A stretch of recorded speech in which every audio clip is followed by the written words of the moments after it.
Well, I'm just going to say a few words.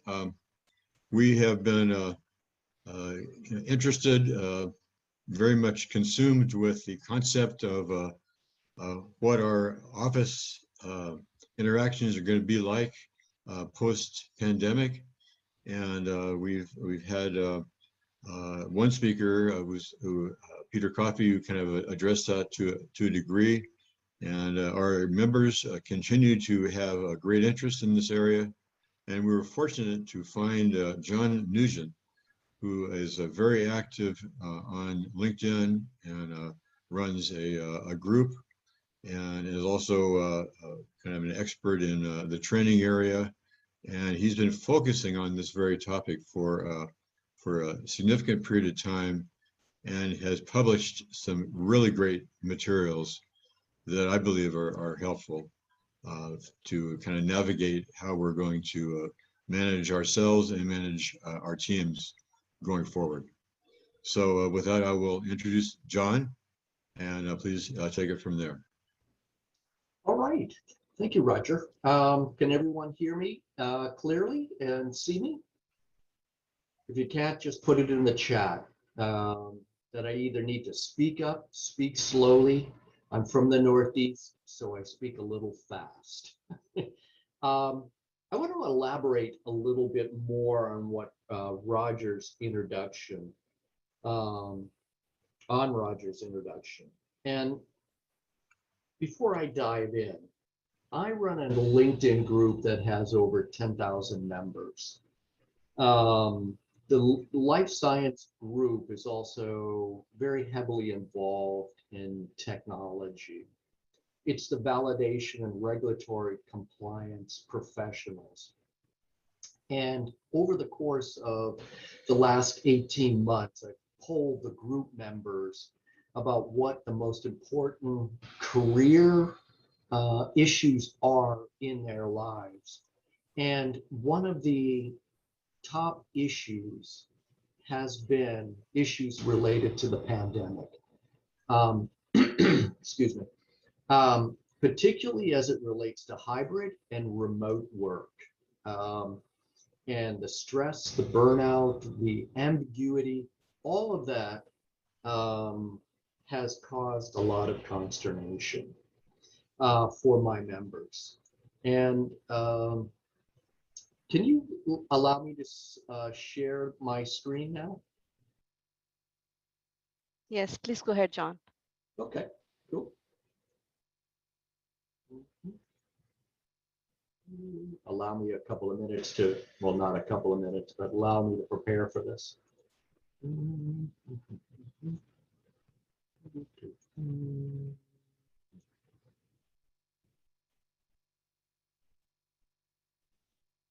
Okay, so I'm gonna, you can all see this clearly. If you can't, just put something in the chat. And I'm going to get rid of myself for a moment, unless people need me to be on, see me visually.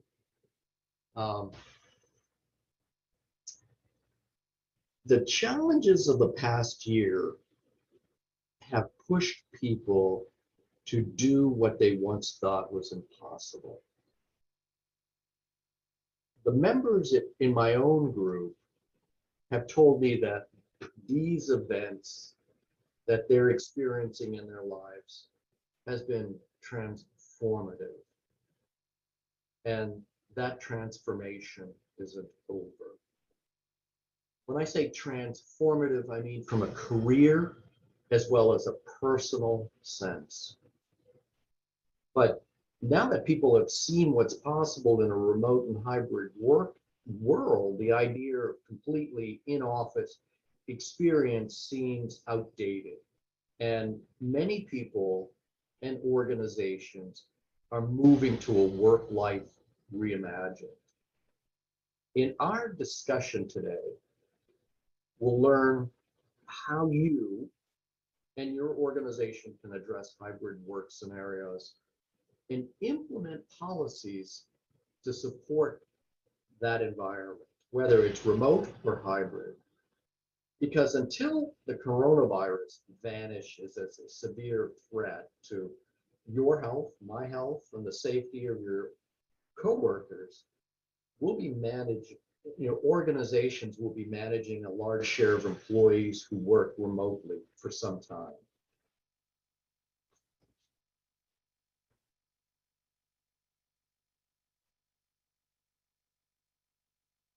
Many of us worked from home during the pandemic without any guidance.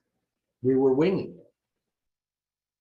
We were absorbing troubling health-related news and adapting to new health or new routines. Kids at home, our partners at home. Many experienced managers that I've talked to and corporate leaders in my group and that I've interviewed in my reporting and in my articles reported hitting obstacles. We'll be looking at the forces that are shaping the future of work and how it affects you in the technology sector. Remote and hybrid work is prevalent. Nearly 50% of all organizations now rely on virtual work teams. I suspect that most of us in this room have been working or currently working as digital nomads for quite some time. The nature of remote work is rapidly morphing, propelled by the digital nomads in this room and by the proliferation of workforce innovations such as Slack, Teams, Zoom. Remote work will become more prevalent as the global workforce transitions to a new norm. While this trend is still in its infancy phase, the future is mesmerizing to behold. In fact, one study found that 80% of company executives intend to allow their workforce to work remotely part of the time once COVID-19, or I should say the crisis is over, and that's from Flex Jones. Today, our office space isn't just a new workspace, it's a classroom. It's a shared office space with family members, as roommates and pets. Remote work is a place where we hold virtual conference calls, very much like we're experiencing now. We're completing projects, achieving organizational goals, serving clients, and very often successfully accomplishing this away from a corporate office. And there, about 2.5 miles from where I live, is an Oracle campus, the size of a small city. It's their East Coast campus. Usually there's thousands of people in the parking lots. And when I go by there are about 150 cars now in the parking lot. And that Oracle campus could be the size of 2 or 3 football stadiums. It's a ghost town. And I'm sure all of you have experienced this in one way or another, going by large organizations in the past and seeing just empty parking lots. But, as a remote worker, I've been doing this for many years, and probably many of you have too. We've worked out of airports, on planes and trains and automobiles. We've worked in coffee shops. We've messaged and texted colleagues from home, checked emails from our bosses late at night. It took a pandemic for people to realize that many of us have been working from remote and hybrid places for some time. And that's been working, and that we've been working in hybrid environments with no formal policies governing what we've been doing already for years. From mid-March to mid-May 2021, the percentage of US employees working from home more than doubled, from 31% to 65%, accounting for more than 100 million Americans. 1 I should say, corporate leaders have learned some valuable lessons along the way. One of the valuable lessons to take away is flexibility.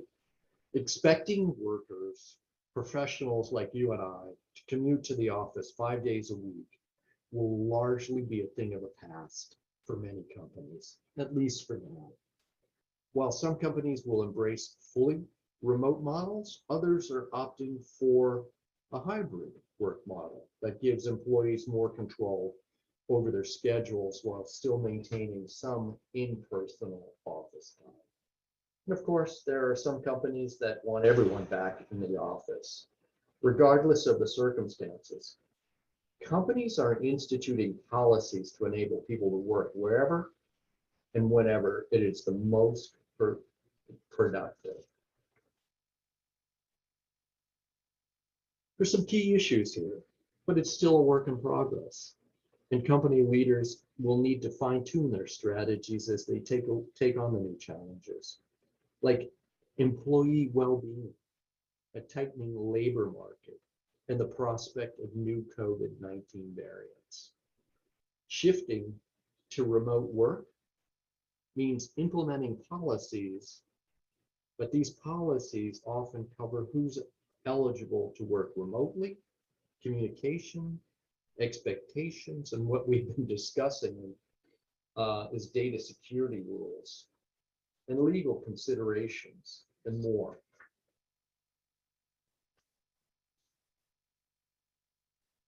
Not having a formal remote work policy in place can lead to confusion, miscommunication, and poor productivity. That's why it's important to create work from home policy that sets expectations for your employees, keeps them on track while working from home, and helps mitigate any potential legal problems. Like saying your password is password, or 123.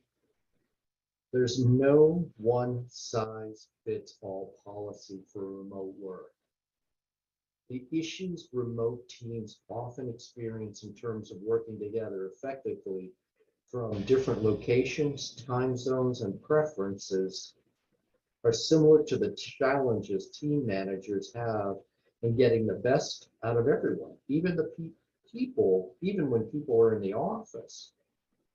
So you need to set some ground rules, some expectations. And to do that, we need to explain why we're creating the policy and who it applies to. For example, you may want to clarify whether the policy is in effect only temporarily to cope due to COVID, or if your business has decided to go remote permanently, like Google, which has decided that its remote, or that its workforce can work from anywhere. Additionally, are there contractors, part-time employees, interns, and new hires covered by the policy? Or does it apply only to full-time employees who have been with your company for a certain amount of time?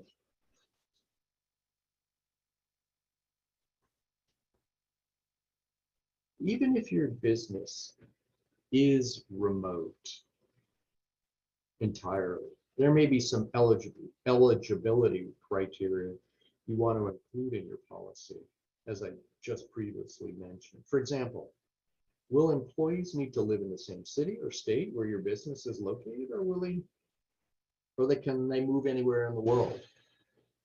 If your business is partially remote, outline who is working from home and when. Your remote work policy may state that people in sales or client-facing roles can only work from home 2 days a week, for instance. I was continuously on the road. I worked on the road, and I never really saw an office. And I traveled to different countries and to different continents. I mean, my office is wherever, I woke up that day. So as a digital nomad, I mean, I'm used to working anywhere, but for some people, they need a location. But you can also, and for those people, you can create other criteria, you know, like employees who worked at home at your company for the last 3 months. And are they eligible for work? But do you create also policies for people who have active disciplinary actions on file? Can they work from home?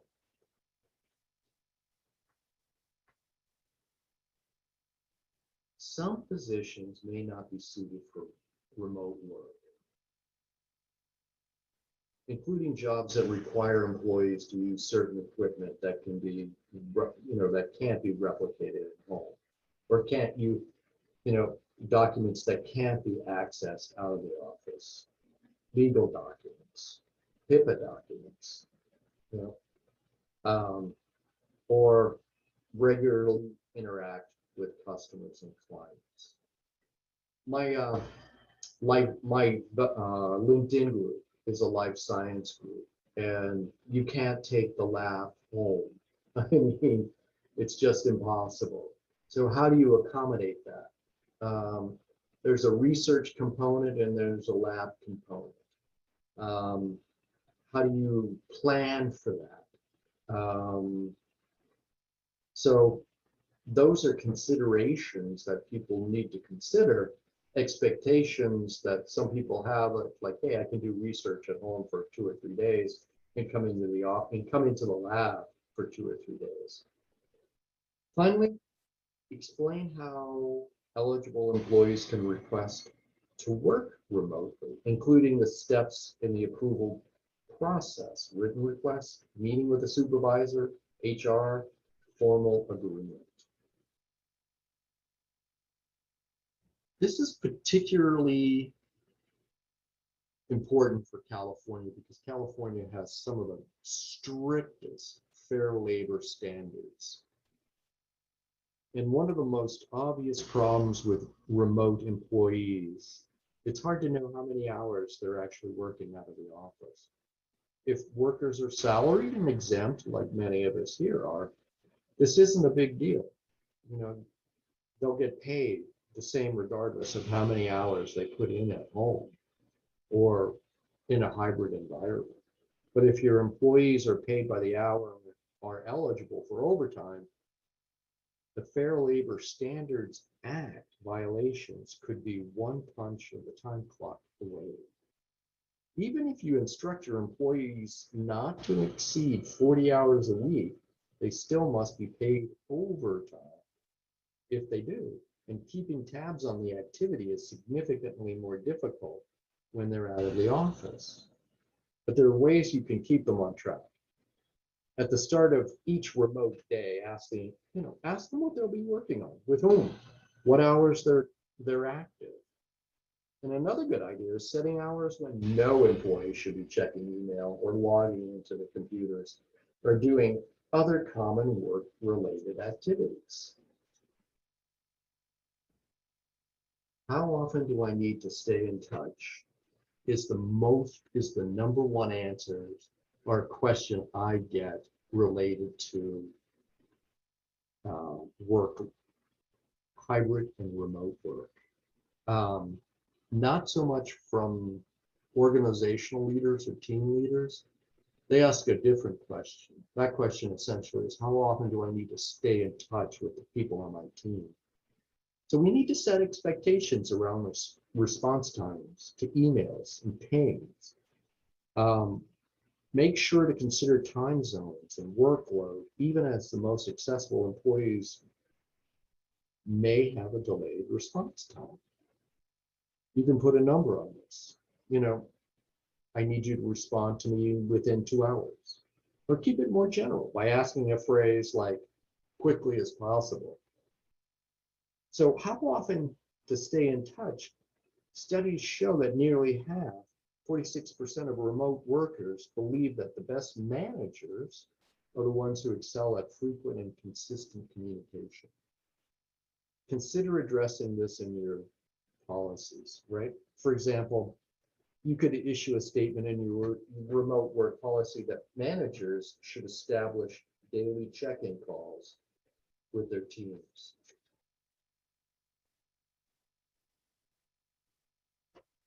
consider setting guidelines for when to instant message.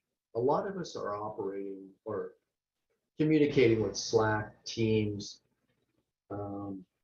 different tools that show a calendar or availability. A lot of us block out time for meetings. A lot of us are in meetings all day, every day. So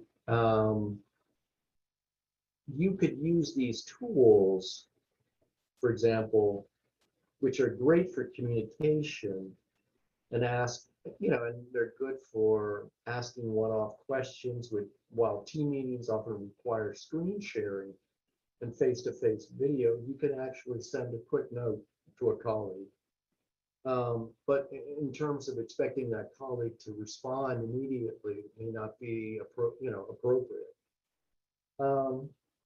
And another thing to consider is whether or not you'll require employees to turn the cameras on or off during video calls, sales calls, product meetings, or if they'll leave this up to individual team members. Okay. Here's our first poll question. And I bet the answers essentially will parallel what my group has told me. So if your organization has created a hybrid work environment, policy and process, what might be getting in the way of it succeeding? Is the policy just in place, but plans haven't been communicated? Are senior managers discussing the issues, but don't have an agreed upon vision? Are your managers and team leaders lacking the skills and competency to lead remote teams? And if that's not a loaded question, I don't know what is. And that doesn't get answered too often. And if it does, it gets answered anonymously. The work itself requires us to have face-to-face interaction for innovation and collaboration. And that might be in a hospital setting. That could be, pharma medical device. It could be in a place where the equipment just does not come home. And then there's nothing getting in the way. We haven't created a policy. So let me know, or let the group know. So you should see a poll questions and feel free to answer.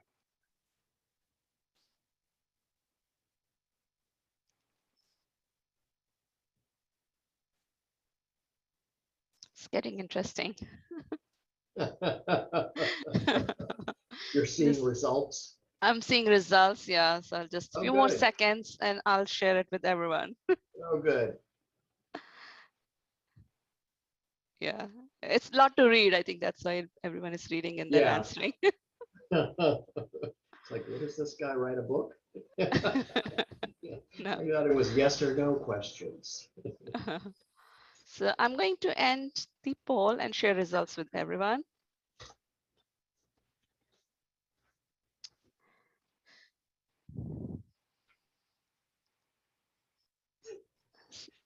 So John, yeah, you can feel free. You'll see the results. Yeah, the most polite answer is senior managers are discussing the issues, and that parallels the response from my own group. What's interesting is the managers and team leaders lack the skills and competencies. That didn't show up too much because it was LinkedIn. This is more or less a closed group. But also nothing's getting in the way.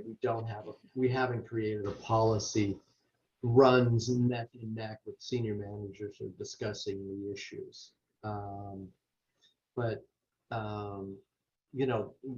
Third is, policy might be in place, but plans have not been communicated. That is like so common. I mean, throughout the workforce. Clear guidance isn't there yet. And that's where that one size fits all comes into place. Well, thank you for that. I'm going to close this now. And if do you want to address any questions that have come up at this point, or should I just continue? So who decides on making these policies? Should it always come from the top level, like on a big corporate companies, or it would be like a department level policy? Like what have you seen, John? Like how are these done? Yeah, I've seen, and that's a good question based on the breakout or the size of the organization. In a large organization, it's going to be the legal team working in concert with senior management. And the policies tend to be um, um, black and white. You know, you can do this, but you cannot do this. You know, but if you're a startup and there's 5 people in the organization, and the CEO talks to the team regularly, and the team is invested in the startup, so that there are no, you know, if it's a startup, the mantra is we work all the time. But in a mid-size organization, starting with 50 to about 250 people, senior management really does take input from team leaders, directors, and VPs to formulate a policy. Here's a real life example of a senior of a company that has 1,000 people, that's local. When the pandemic broke out, they closed the office immediately. This company works remotely, or not remotely, but has satellite offices throughout the country. And in that decision-making process, there was a lot of discussion at first at the top level, and then there was discussions essentially with team managers and leaders as to how to not so much implement, but get input from their colleagues, their team members. It's a very progressive organization, and they did poll after poll after poll, asking people, employees, what they wanted, how many times they wanted to come in, did they want to work remote? And so that was one aspect of a company that I worked with very closely and followed very closely to better understand how they rolled out their policy. It wasn't written by a team of lawyers. It was actually the input was from remote teams. And the final decision was to close down the corporate office, scale back to a smaller office, and have people work in their own homes. And so that benefit, they saved money from a real estate perspective, and they also were able to get to people who did not want to work in the Boston area. It's like if you're from New York, you like the New York Yankees, you're not going to root for the Red Sox. It just doesn't happen. You know? So, you know, there's, depending upon the size and the management, one size, again, does not fit all. Okay, we're in part 2 of where we talk about the mindset and skill sets for team leadership and how we can maximize success here. We're going to explore the challenges and benefits of a hybrid team and a little bit to take away some easy way insights. And based on the experience that I've had with my own team and with the LinkedIn group, many experienced managers new to the virtual world report hitting obstacles such as poorly defined processes, inability to build team cohesion, time zone differences, workload distribution, communication channels are challenges, and lack of access to technology or technical support. Today, I'm going to focus on only one of the most important skill sets that will enhance your team's success as a leader and manager. And that's developing the skill set for remote team communications. And you'll understand why as I go through this presentation, and we discuss this a little bit more fully. Because employees' needs are always varied. Just as a leader of a remote team myself, I struggle with how do I manage their well-being while pursuing team objectives. We've put policies and procedures in place to ensure that employees in the office are in sync with those from working at home. But how do you remain flexible, right? Given the plans may change at any moment. The Delta variant was, no one saw that coming. Maybe the CDC and the FDA did, but the rest of us were planning to be, back to normal. So how do you in a situation like that, how do you manage people's stress levels through this situation, this transition? And there are three aspects to this challenge of communicating effectively with a remote team. And as you can see on the slide there, calibrate, collaborate, and celebrate. To collaborate the work of your team, ensure that everyone has clearly stated goals and expectations, as well as progress reporting systems. This could be Trello, Asana. It could be any kind of project management application where a whiteboard, sticky notes, depending upon your organization. To collaborate, you need to build opportunities for teams to work together to achieve shared goals.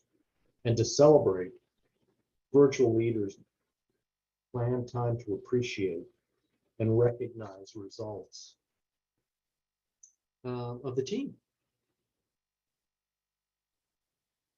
Focusing on these three aspects, right, of your team's success as a leader or manager, remote work comes with its own set of challenges and mindset. According to a recent Gallup 2021 career report, communication and collaboration skills were viewed as even being more valuable for team leaders in the future than technical ability.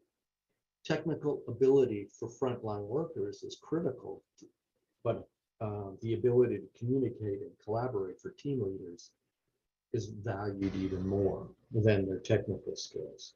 The biggest skill gap today lies in interpersonal skills at 51% and critical thinking at 49%.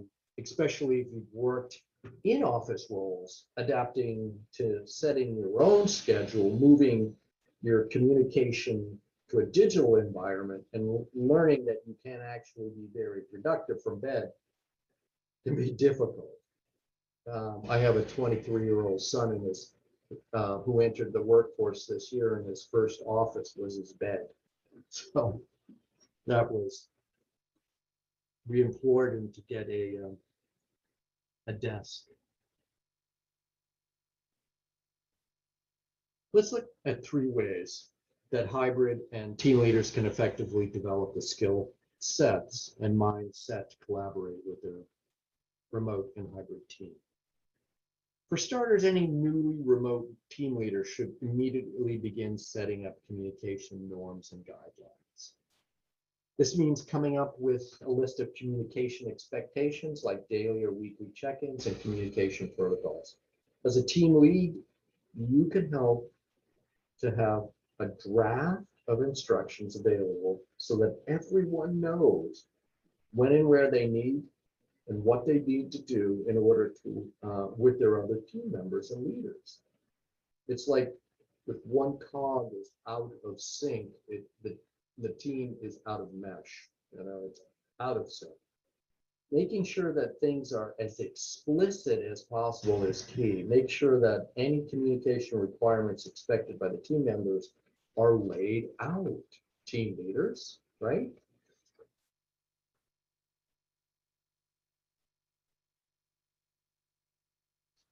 Collaborate. This is probably one of the more important aspects.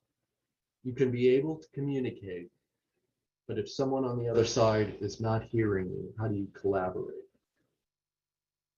It's good to open the floor to communication suggestions. As every good manager knows, when speaking to their team, it's, okay, team, what do you think? For instance, when running a larger workforce, some teams may operate slightly different than others, and some partnerships might have mildly different education styles, learning styles, management styles. Leaders in particular need to be open to communication with their employees about how meetings and productivity are going to be overseen going forward. Tools like Slack, Teams, Zoom, Skype are some of the best tools and have functions built into interfaces specifically for this purpose. Team leaders can observe office traditions and rituals whenever possible to help maintain a semblance of normalcy and help keep people motivated. Reminding everyone that they're on the same team that they were on before the transition to remote or hybrid is a great way to keep company culture going. My favorite is celebrate. Bring the celebration to your remote employees. Inclusion is an important part of managing employees. However, this becomes tricky when an employee office is different than a place of your own. Employee rewards and small tokens of appreciation are a great opportunity to bridge this gap. Ask yourself, right? What can you do to make your remote employee space, whether it's their home or co-working location, feel more connected? That's why I think my LinkedIn group feels like a place of celebration, where people come to celebrate their wins. They come to celebrate their own personal successes, and outside of just successes in their home life or work life. Good work should be recognized as a team, not in silos. Fortunately, technology makes this easy.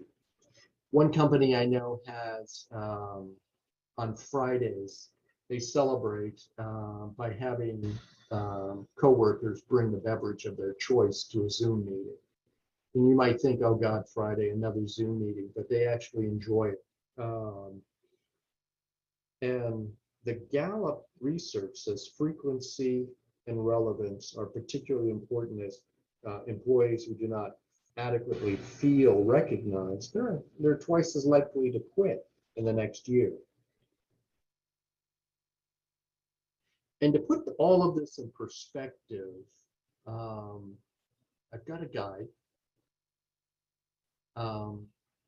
that has a pneumatic that walks you through how to lead a hybrid team.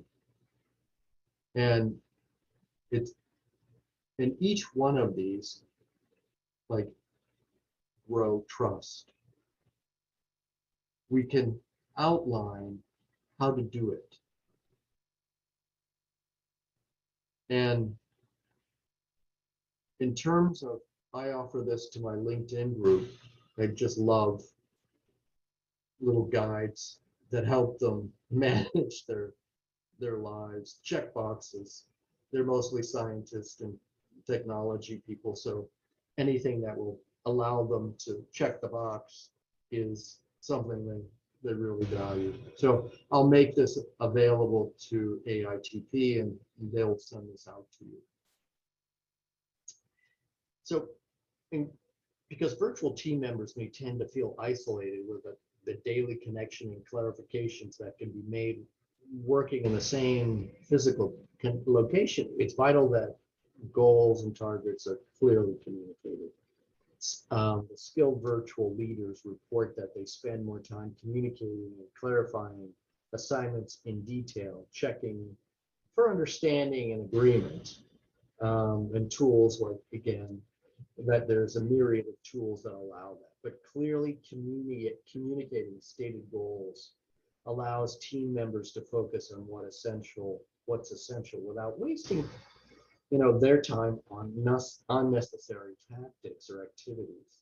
But gaining the commitment to these goals and targets increases not only the team leader's confidence, but also your confidence. Which leads us to the second poll question, and this is the last. And then we'll launch into the last part of the presentation, which is workforce transformation. So how am I doing? I'd like to know.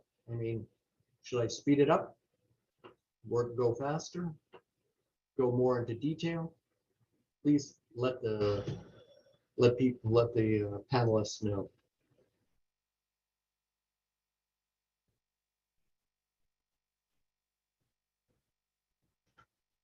Okay, this question, a little bit more succinct, not as wordy, but what factors supporting an effective hybrid workplace plan are in place in your organization? Do you have plans that are addressed to leadership, culture and purpose, structure and roles, systems and spaces, communication policies, or none of the above?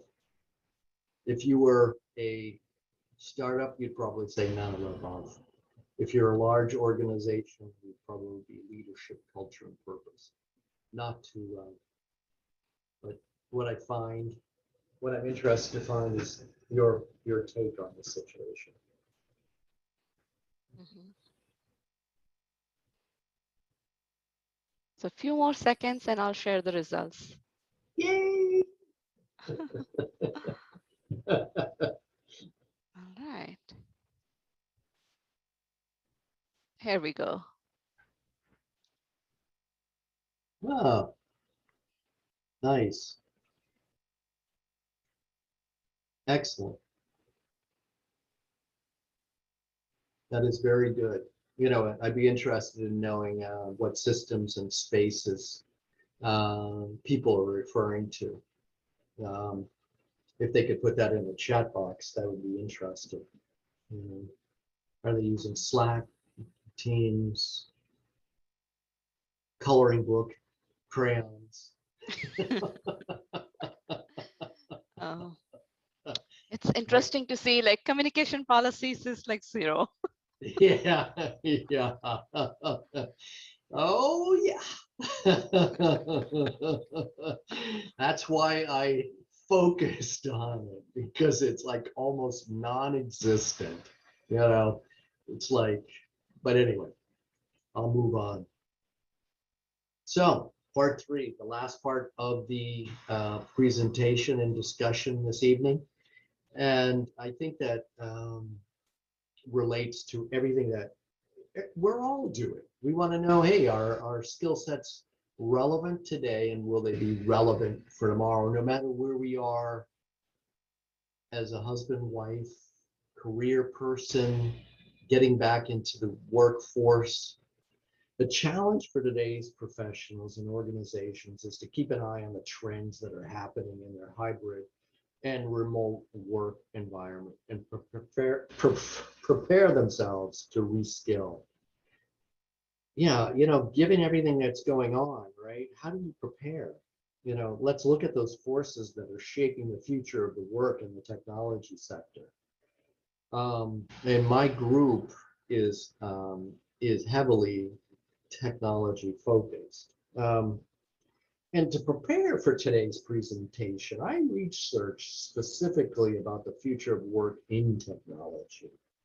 In an article that I'm going to also make available is by Deloitte.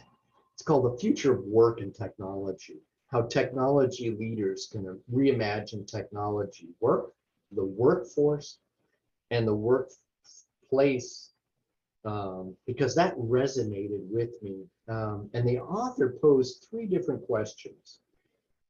How will tomorrow's technology workforce be different than today's? How will jobs and roles change? What skills and capabilities will be needed? How will jobs change, right?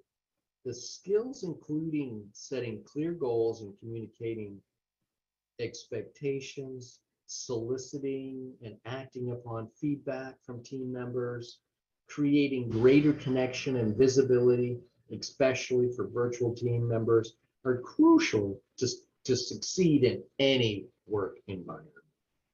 But this menu of skills I mentioned don't answer what skill sets tomorrow's technology workforce will need for a work from anywhere environment. According to the authors of the Deloitte article, technology's transition to a new role in the organization requires the work of technology to change. What does that mean, though? It means that the forces converging to reshape the future of work are contingent upon disruptive technology, the delivery of technology, global demographics, and workforce trends. Everybody that I have talked to, and it relates to from senior leaders to CEOs to people who are running their own business, creating a health work environment is a game changer. We are dealing with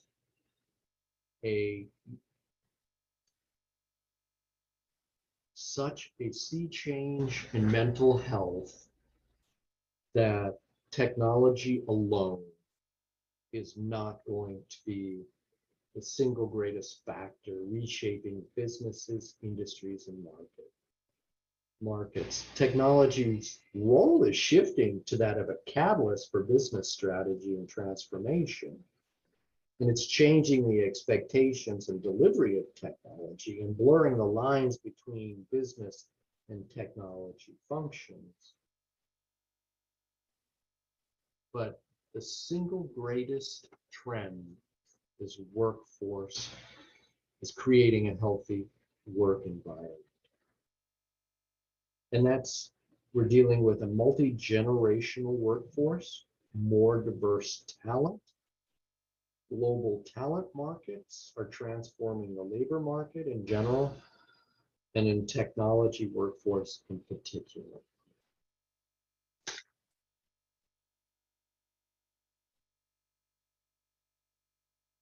The challenge for you and I in our professional journey to the future of remote and hybrid work will have a different starting point depending upon a company's business strategy, industry drivers, market dynamics, and you. You are the biggest factor driving this. This continuing shift and different starting points calls for a new range of skills that go beyond technical skills. One of the biggest adjustments for hiring managers, HR professionals, and people in general will be learning which remote skills are the most important based on a set of factors that will continually evolve. Figuring out how to identify those skills during the hiring process while working remotely will determine your success. I have to say that no one's got this figured out. No one. In conversation, interviews, research that I've done, no one has this figured out. From you to me to CEOs, no one has. If you're good at predicting the future, then, there's a job out there for you. While it's more than possible to thrive in a work from home environment, you will need a host of different skills to do so. You'll have to adapt to this work anywhere, where world.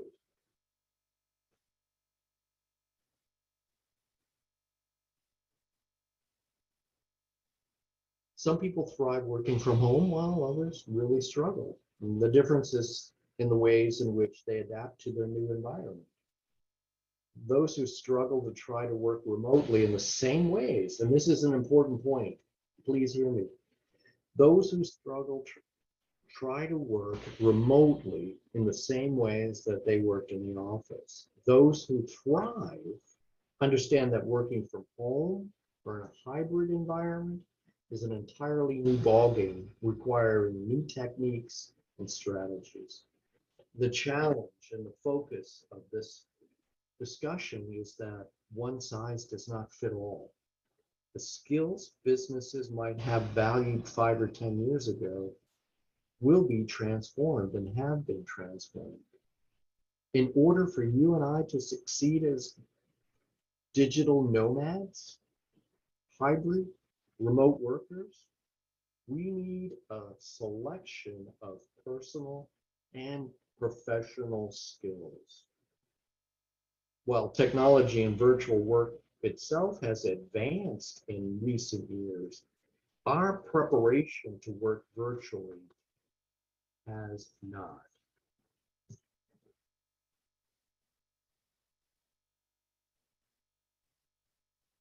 The one point to take away from this discussion is that specialized skill sets are falling by the wayside as IT becomes more automated, machine-oriented, more AI. 20 years ago, people branded themselves as SAP experts and even focused on specific modules. That was going to be the focus of their entire career. I believe, based on the discussions that I had, those days are gone. Today, it's people who are curious and always looking to solve business problems through technology. I think their world will open up. Jobs will open up. Future technology jobs will be ever evolving and dynamic. The half-life of a skill is currently 5 years, according to Deloitte, and likely will continue to decrease, which means the tools, skills, competencies, and requirements needed to perform a role will constantly change. People are likely to have multiple roles within an organization during their careers. This generation of workers are in a job a year, and they may do something completely different a year from now, unrelated to what they're doing. In the past, soft skills, essentially that supported collaboration and communication, typically took a back seat to specialized technical skills. Today, soft skills are having their breakout. These enduring human skills are increasing in value, in part because they can't be replicated by AI yet, or by machines yet. Even though future technology jobs may be more machine-powered and data-driven, talent likely will need to have more breadth across business and technology areas. In closing, you and I have been looking for a better work-life balance and perks that positively impact our well-being. After all, 69% of us are experiencing burnout, even though the pandemic has forced most of us to work remotely. And that's from CNBC 2020 report. And it's very likely that success will largely be defined by unique industry demographics, talent pool, culture, and company expectations of your one-of-a-kind organization. The takeaway is that it's not time to copy and paste best practices for hybrid work environments or mainstream hybrid model. I speak to some of the most progressive and innovative companies who are members of my LinkedIn group, and they have not totally figured it out. Well, thank you. That's it. I hope this presentation gives you the opportunity to dig into the subject a little bit deeper. I would like to thank AITP for this opportunity to speak to you today. And if there's any questions, I'd be happy to address them. Oh, great. Well, thank you very much, John. That's a lot of good information, and I think you have some links to some of your other more depth articles, and that's all going to be valuable. One question that came up is kind of what will the office of the future look like? Office spaces. I've worked recently in a company that was moving towards a kind of a more collaborative environment where there were lots of meeting rooms that had big screens, and people could dial in to a meeting. There were meeting on site, but then people could dial in. There were much fewer work spaces because a lot of the people were remote. So do you have any insights as to what the directions that's going to go? I can share insights from my own experience and what I've seen and what I've heard from colleagues. When the pandemic first started, I had a desktop on my desk. Soon, it was like 2 or 3 months later, I moved to a tablet, a Surface Pro. I upgraded the lighting, the communication tools, the conference tools in my office, home office, because no one was going to the office. And what I've heard from other people, particularly senior executives who are responsible, like Fortune 500 companies, and I rarely talk to the CEO of a Fortune 500 company. Anecdotally, what I hear is that they're converting their home theaters into conference centers, and based on the and this is by Amazon, based on the sale of conference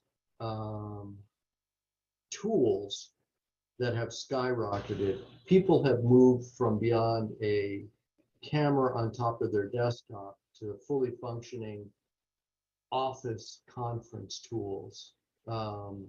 And I think the home office is going to be a conference center, whether the home office resides on the kitchen, just like kids at school who came home and used Zoom.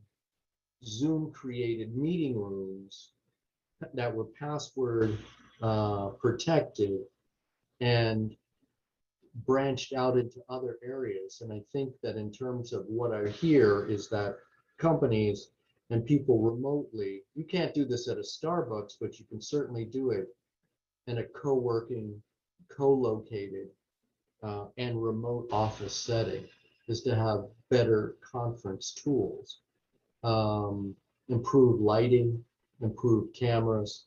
Because I don't know about you, but I spend most of my time on conference calls from morning until evening, using Zoom, Slack, or Teams. I hope that answers the question.